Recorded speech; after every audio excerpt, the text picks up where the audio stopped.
بسم اللہ الرحمن الرحیم۔ السلام علیکم۔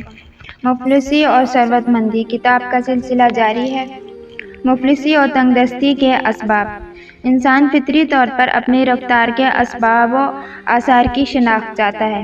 مالی اعتبار سے بھی تمام انسان اس حقیقت سے آشنائی چاہتے ہیں کہ ان کے درمیان مالی تفاوت کے اسباب کیا ہیں، اور خاص طور پر مفلس و تنگ دست افراد یہ جاننا چاہتے ہیں کہ مکمل تلاش و کوشش کے باوجود ان کی مفلسی کے کیا اسباب ہیں۔ قرآن و احادیث میں تنگ دستی و مفلسی کے متعدد اسباب و عوامل کی طرف متوجہ کیا گیا ہے۔ ان میں سے بعض اسباب و عوامل کو صراحت کے ساتھ بیان کیا گیا ہے، جبکہ بعض کی طرف صرف اشارہ ہوا ہے جنہیں ہم اس باب میں مفصل طور سے بیان کریں گے۔ کسی بھی معاشرے میں مفلسی اور غربت کے اسباب کو دو بنیادی قسم میں تقسیم کیا جا سکتا ہے: غیر اختیاری اسباب اور اختیاری اسباب۔ ذیل میں ان دونوں اسباب کی مختصر وضاحت پیش کرتے ہیں۔ غیر اختیاری اسباب۔ تنگ دستی و مفلسی کے غیر اختیاری اسباب سے مراد یہ ہے کہ کبھی ایک انسان کسی طرح کی کوتاہی کے بغیر اپنی ذمہ داری ادا کرتا ہے، لیکن اس کے باوجود فقر و تنگ دستی سے نجات نہیں پا سکتا، بلکہ ہر طرح کی کوشش و ذمہ داری ادا کرنے کے باوجود غربت و تنگ دستی اس پر مسلط ہو جاتی ہے اور وہ غربت میں زندگی گزارنے پر مجبور ہوتا ہے۔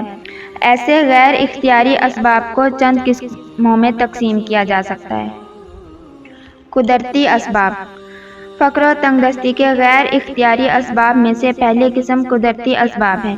اس سے مراد یہ ہے کہ کبھی کسی انسان کی زندگی میں کچھ ایسے قدرتی حادثات پیش آتے ہیں جن سے انسان کی زندگی کا شیرازہ بکھر جاتا ہے اور وہ فقر و تنگ دستی میں زندگی گزارنے پر مجبور ہو جاتا ہے۔ مثلاً زلزلہ، آگ لگنا، چوری ہو جانا، خشک سالی وغیرہ ایسے ہی اسباب میں سے ہیں۔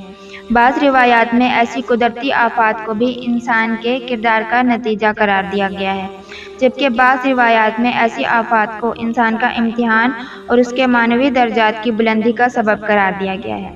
البتہ بعض اوقات ایسی کسی قدرتی آفت کے بغیر بھی انسان کی کوئی محنت اور کوشش مؤثر واقع نہیں ہوتی اور وہ فقر و تنگ دستی سے دوچار ہوتا ہے۔ مثلاً دو کسان کھیتی باڑی کرتے ہیں۔ ایک کی فصل پر مناسب وقت پر مناسب بارش ہوتی ہے، جبکہ دوسرے کی فصل پر مناسب وقت پر مناسب بارش نہیں ہوتی، لہٰذا وہ محنت کرنے کے باوجود گھاٹا اٹھاتا ہے۔ ایسی صورت کو مرضی خدا بھی کہا جا سکتا ہے۔ چنانچہ قرآن مجید نے اس اہم سبب کی طرف اشارہ کرتے ہوئے فرمایا: اللہ نے تم میں سے بعض کو بعض پر رزق میں برتری دی ہے۔ قدرتی آفات سے دوچار تنگ دست انسان کی ذمہ داری۔ اگر کوئی شخص کسی قدرتی سبب کی بنا پر فقر و غربت میں مبتلا ہو تو اسے زیادہ پریشان ہونے کی ضرورت نہیں، بلکہ اسے چاہیے کہ وہ انحرافی راستہ اپنانے کے بجائے اپنی ذمہ داری ادا کرتا رہے اور یہ یقین رکھے کہ شاید ابھی میرے امتحان کا وقت ہے، اور آئندہ حالات بہتر ہونے کی امید رکھے، جیسے کہ اللہ تعالیٰ نے واضح اعلان فرمایا ہے۔ ہم ان دنوں کو لوگوں کے درمیان پھیرتے ہیں۔ بعض افراد اس قدرتی سبب کی بنا پر غربت و تنگ دستی کی صورت میں ایک منفی رویہ بھی اپناتے ہیں۔ چنانچہ جب وہ دنیا کے حصول کی کوشش کے باوجود کامیاب نہیں ہوتے تو ناراض ہو کر گھر بیٹھ جاتے ہیں کہ اب میں کوئی کام نہیں کروں گا، جبکہ احادیث میں ہے کہ اگر کسی ایک کام میں ناکام ہو جاؤ تو اپنا پیشہ بدل دو، شاید دوسرے پیشے میں کامیاب ہو جاؤ۔ البتہ ہمیشہ ایسا پیشہ اختیار کرنا چاہیے جس میں شوق بھی ہو اور ضرورت بھی۔ نمبر 2، اجتماعی اسباب۔ تنگ دستی اور مفلسی کے اجتماعی اسباب سے مراد وہ چیزیں ہیں جن کی بنا پر معاشرے کا اقتصادی سسٹم ایسا بن جاتا ہے کہ کچھ لوگ فقر و تنگ دستی کا شکار ہوتے ہیں اور پھر فقر سے باہر نہیں نکل سکتے۔ تنگ دستی کے ان اجتماعی اسباب کو تحمیلی غربت و افلاس بھی کہا جا سکتا ہے، یعنی معاشرے کا اقتصادی نظام اس طرح ہوتا ہے کہ معاشرے کے کچھ افراد غربت و تنگ دستی سے دوچار ہو جائیں، یا دوسرے لفظوں میں ان افراد پر غربت کو مسلط کیا جائے۔ ایسے حالات میں انسان کو چاہیے کہ وہ انفرادی طور سے خود کو ایسے سسٹم کا شکار ہونے سے ہر ممکن طور پر بچائے۔ ذیل میں بعض اقتصادی اسباب کی طرف اشارہ کیا جاتا ہے۔ حکمرانوں کی نااہلی اور خیانت۔ کبھی معاشرے کے حکمرانوں اور خاص طور پر اقتصادی امور کے ذمہ داروں کی نااہلی اور عوام کے ساتھ ان کی خیانت سبب بنتی ہے کہ عام لوگوں کے گھروں کا اقتصادی نظام دھرم برہم ہو جاتا ہے۔ ایسے لوگوں کی بیوقوفانہ سیاست کے نتیجے میں معاشرہ غربت اور تنگدستی کا شکار ہو جاتا ہے۔ بعض حکمران قومی خزانے کو معاشرے کی ضروریات پر صرف کرنے کے بجائے اپنے شخصی اور گروہی مفادات کے لیے خرچ کرتے ہیں اور پھر طرح طرح کے نہایت بوجھل ٹیکسز کے ذریعے عوام کے اقتصادی کمزوری کا سبب بنتے ہیں، نیز لوگوں کو عام ضروریات زندگی کی مہنگائی کے ذریعے عمومی غربت اور تنگدستی کا سبب بنتے ہیں۔ حضرت علی علیہ السلام نے اس سلسلہ میں فرمایا، زمینوں کی بربادی صرف لوگوں کی تنگدستی سے ہوتی ہے۔ لوگ اس وقت تنگدست ہوتے ہیں جب وہاں کے حکمران مال جمع کرنے کی کوشش میں ہوں اور انہیں اپنی حکومت کی بقا کا خطرہ ہو اور دوسروں کے حالات سے عبرت حاصل نہ کریں۔ مولائے کائنات کے اس فرمان سے واضح ہوتا ہے کہ اجتماعی تنگدستی کا ایک اہم سبب حکمرانوں کی نااہلی ہے۔ اسی طرح کبھی استعماری طاقتیں بھی کسی معاشرے کو پسماندہ رکھنے کے لیے ایسے حربے اپناتی ہیں تاکہ مطلوبہ معاشرہ فقر و تنگدستی سے دوچار ہو جائے۔ پھر یہی استعماری طاقتیں اس معاشرے کی پسماندگی کو ان کی غربت و تنگدستی یا ذہنی عقب ماندگی کا نتیجہ قرار دیتی ہیں۔ ثروت کی ناعادلانہ تقسیم۔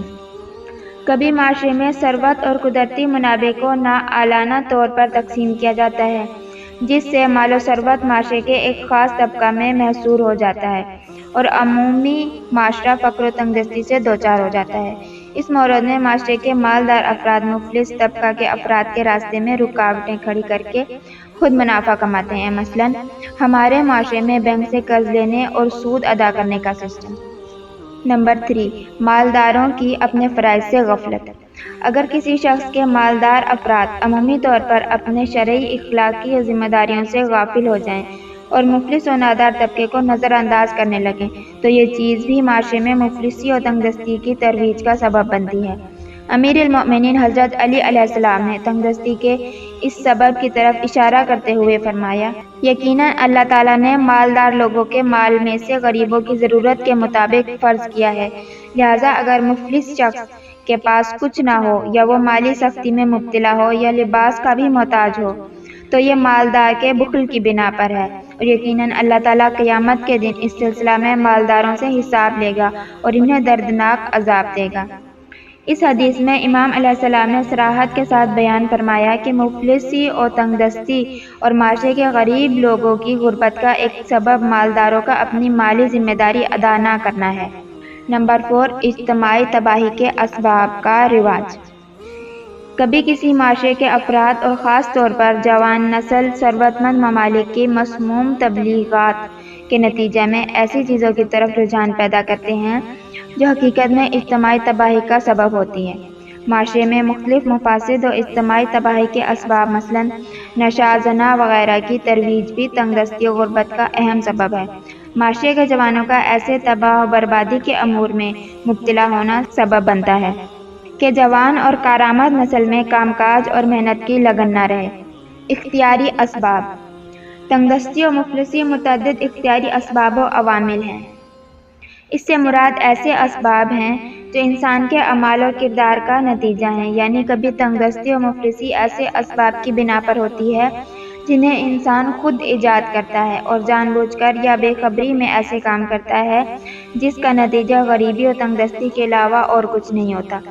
دوسرے لفظوں میں یوں کہا جا سکتا ہے کہ کبھی انسان اپنے عمل و کردار کی بنا پر غربت اور تنگدستی میں مبتلا ہو جاتا ہے کہ ایسی صورت کو اختیاری غربت کا نام بھی دیا جا سکتا ہے، جس میں انسان خود اپنے آپ پر غربت اور تنگدستی کو مسلط کر لیتا ہے۔ اس بنا پر ہمیشہ اپنی تنگدستی اور مفلسی کو اللہ تعالیٰ کی مرضی ہی خیال نہیں کرنا چاہیے، کیونکہ اکثر اوقات انسان کے اعمال ہی اس کی تنگدستی یا ثروت مندی میں تاثیر گزار ہوتے ہیں۔ اس حقیقت کو ایک مثال کے ذریعے سمجھنے کے لیے آپ پھولوں کے دو ایسے باغوں کا تصور کریں جس پر ایک جیسی رحمت کی بارش برستی ہے، لیکن ایک باغ کا مالک پھولوں پر آنے والی آفتوں کو جانتا ہے اور باغ کو آفتوں کو بچانے کے ساتھ ساتھ مناسب نگہداشت بھی کرتا ہے، جس سے باغ سرسبز و شاداب ہونے کے ساتھ ساتھ خوبصورت پھولوں سے بھرا رہتا ہے۔ لیکن اس کے مقابلے میں دوسرے باغ کا مالک پودوں پر آنے والی آفتوں کو نہیں جانتا اور نہ ہی باغ کو آفتوں سے بچانے کی کوشش کرتا ہے اور نہ ہی مناسب آبیاری وغیرہ کرتا ہے، جس کے نتیجے میں اس باغ کے پودے مرجھائے ہوئے رہتے ہیں، جبکہ اللہ تعالیٰ کی طرف سے رحمت کی بارش دونوں باغوں پر ایک جیسی برستی ہے۔ مفلسی اور ثروت مندی کے لحاظ سے انسان کا وجود بھی ایک باغ کی مانند ہے۔ جو شخص تنگ دستی اور مفلسی جیسی آفات کے اسباب سے باخبر ہو اور اپنے وجود کو اس آفت سے بچائے تو اسے شاداب و خوشحال زندگی میسر آئے گی، لیکن جو شخص اس آفت کے اسباب و عوامل سے غافل رہے وہ تنگ دستی و غربت میں زندگی گزارے گا۔ اس بنا پر کسی مفلس اور تنگ دست شخص کے لیے یہ ہرگز مناسب نہیں کہ وہ ہمیشہ اپنی مفلسی کو خدا کی مرضی کے ساتھ جوڑے، بلکہ اسے اپنے کردار و عمل پر بھی نظر ثانی کرنی چاہیے کہ کہیں خدا نخواستہ ایسی چیزوں کا مرتکب نہ ہو رہا ہو جو حقیقت میں تنگ دستی و مفلسی کے اہم ترین سبب ہیں۔ روایات و احادیث میں تنگ دستی و مفلسی کے متعدد اختیاری اسباب بیان ہوئے ہیں، جنہیں ذیل میں قدر وضاحت کے ساتھ بیان کیا جاتا ہے۔ والسلام علیکم ورحمۃ اللہ وبرکاتہ۔